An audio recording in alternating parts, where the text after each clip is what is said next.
Olá pessoal, hoje eu vou te ensinar sobre glicólise. Então, uma reação onde ocorre a quebra da glicose e são duas etapas. Então, primeira etapa, a gente tem a captação da glicose por algum tecido, que pode ser o músculo, pode ser o adiposo, pode ser o cérebro, o pulmão, o que você quiser, qualquer tipo de tecido, a gente tem a captação de glicose. E essa captação de glicose pode acontecer por meio de GLUT, pode acontecer por meio de SGLT, que são proteínas que vão captar essa glicose.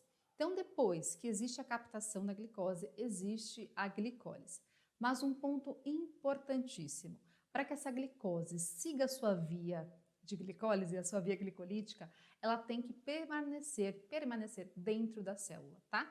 Então, para que isso aconteça de modo eficaz, ela será fosforilada em glicose 6-fosfato. Então, dependendo do tecido, nós temos a enzima glicoquinase ou a enzima hexoquinase, que fazem a fosforilação dessa glicose. O que acontece? Se eu tenho, por exemplo, no sangue, mais glicose e dentro da célula menos glicose, a tendência disso entrar é muito maior. Então, eu vou ter uma passagem do meio mais concentrado para o meio menos concentrado. Se eu manter essa glicose mais presa dentro da célula, consequentemente, ela vai ser uma glicose 6-fosfato. E olha que interessante, existe então mais glicose fora da célula e a sua célula entende que dentro da célula não tem glicose, porque não tem glicose de verdade, tem o quê? Glicose 6-fosfato. E isso vai privilegiar essa entrada de glicose, porque ele vai acreditar, a sua célula vai acreditar que tem mais glicose fora e não tem nada dentro. Então, isso vai privilegiar essa passagem da glicose. Então, é importante que exista essa fosforilação da glicose em glicose 6-fosfato. Por que 6-fosfato? Porque essa fosforilação, essa doação de fosfato, essa inserção do fosfato é no carbono 6 da glicose. Então, simples, né? Glicose 6-fosfato. Depois dessa glicose 6-fosfato, nós seguiremos a via glicolítica, onde existe, então, a conversão em frutose 6-fosfato. Qual que é a ideia aqui? Tentar quebrar essa glicose em dois elementos. Concorda que se eu vou partilhar esse elemento, eu vou conseguir ter mais energia sendo formada. Então, é um mecanismo inteligente. Eu vou conseguir partilhar, eu vou conseguir partir ao meio essa glicose para que eu gere dois elementos e ambos gerarão energia celular, o que é muito inteligente. Então, essa conversão de glicose 6-fosfato em frutose 6-fosfato, olha na imagem, se eu comparar as duas moléculas, olha como se fosse um espelho aqui no meio, igual eu coloquei uma linha no meio. A frutose 6-fosfato, o lado direito e o lado esquerdo, são muito mais parecidos do que a glicose 6-fosfato. Então, eu estou tentando deixar uma glicose mais preparada que ambos os lados sejam parecidos para que eu possa romper e formar dois elementos, dois componentes, o que é muito inteligente. Então, a frutose 6-fosfato será formada. Outro ponto importante, eu quero deixar cada vez mais esse elemento parecido, tanto o lado direito quanto o lado esquerdo. Então, percebam que eu tenho que colocar fosfato do outro lado. Lembrando que na frutose 6-fosfato eu tenho só um fosfato que está lá do lado, aqui no caso, do lado esquerdo desse elemento, dessa frutose 6-fosfato. Quando eu penso numa frutose 1,6-bifosfato, eu tenho dois fosfatos, né? Dois fosfatos. Um do lado direito e um do lado esquerdo. Então, o propósito aqui é cada vez mais deixar essa molécula parecida, o lado direito com o lado esquerdo. Mais uma vez, inteligentíssimo, né? Depois, nós temos, então, a conversão da frutose 1,6-bifosfato em gliceraldeído 3-fosfato. E olha que interessante. Nesse caso aqui, eu tenho gliceraldeído 3-fosfato e também dihidroxiacetona-fosfato. Eu quebrei no meio a frutose 1,6-bifosfato. Se eu quebrei no meio, eu formei dois elementos, gliceraldeído 3-fosfato e dihidroxiacetona-fosfato. Mais inteligente ainda, essa hidroxiacetonofosfato será convertida em gliceraldeído 3-fosfato. Consequentemente, na primeira etapa aqui da glicólise, eu terei a formação de 2 moléculas de gliceraldeído 3-fosfatos. Então, eu consegui quebrar a glicose em 2 componentes.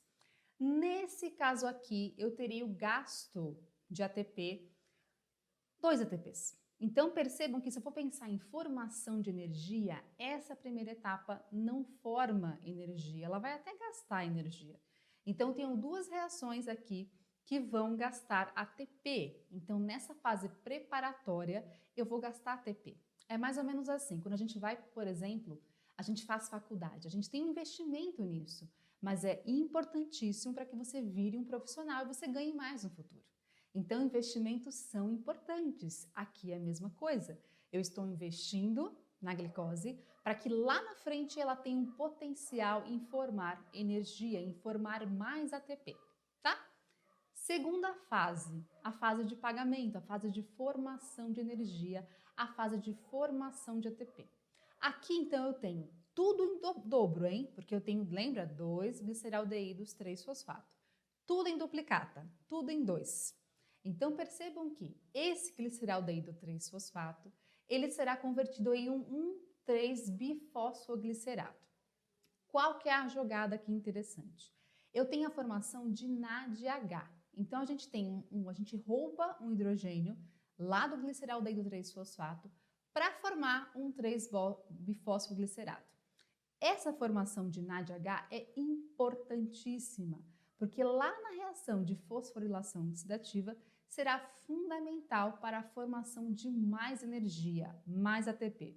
Então percebam que só a formação de ATP por si só é importante, mas o mais importante, acreditem em mim, é a formação de NADH, de FADH2. Então esse H, esse hidrogênio, esse próton, ele é fundamental para a formação de ATP na última etapa da respiração celular, tá? Bom, o que acontece na próxima etapa? Esse 1,3-bifosfoglicerato será convertido em 3-fosfoglicerato.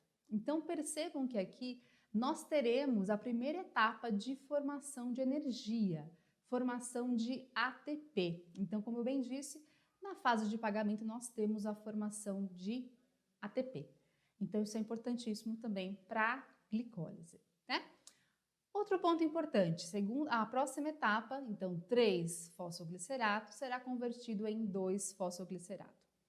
Esse papel é importante, essa mudança desse fosfato, então perceberam que era 3, agora é 2, eu mudei a posição desse fosfato. Isso é importante para gerar cargas que tem que se repilam, não, se repulsem, para conseguir expulsar esse fosfato e, consequentemente, isso vai gerar energia. Então, tudo tem um motivo, tudo tem um porquê, né? Outra etapa, então aqui 2-fosfoglicerato, eu vou desidratar esse elemento, eu vou formar fosfenolpiruvato. Então, a preparação dessa molécula é justamente para tentar formar energia, formar ATP. Lembrando que esse fosfato que está aqui vai ser importante para a formação de ATP. Por quê?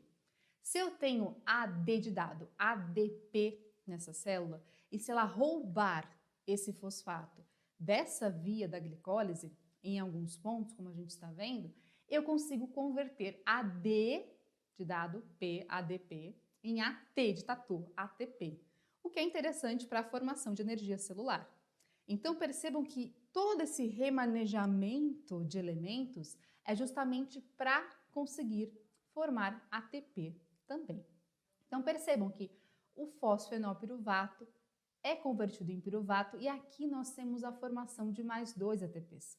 2 por quê? Nós temos sempre em duplicata, né? Afinal, lá no comecinho da reação, da segunda fase, a fase de pagamento, nós temos 2 gliceraldeídos 3-fosfato. Essa é a etapa final. Então, a gente tem aqui a formação de fosfenolpiruvato na glicólise. Lembrando que, pensando na glicólise de modo geral, eu tenho mais formação de ATP.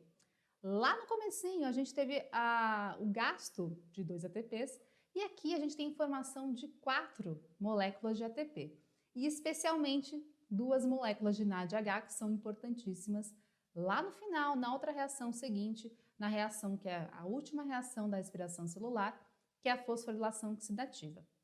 Então percebam que na glicólise, o saldo total da glicólise são 2 ATPs. A gente gastou 2 na fase inicial, formamos 4 na segunda fase, 4 menos 2, nós temos 2 ATPs que foram formados nessa glicólise, que são importantes, é claro. E, além disso, a formação de NADH, que é importantíssima para a reação de fosforilação oxidativa. Lembrando que esse piruvato ele pode seguir várias vias, seja uma via de respiração celular, como a gente já colocou, ou também formação de lactato, ou também a formação de álcool, de etanol. Espero que vocês tenham gostado.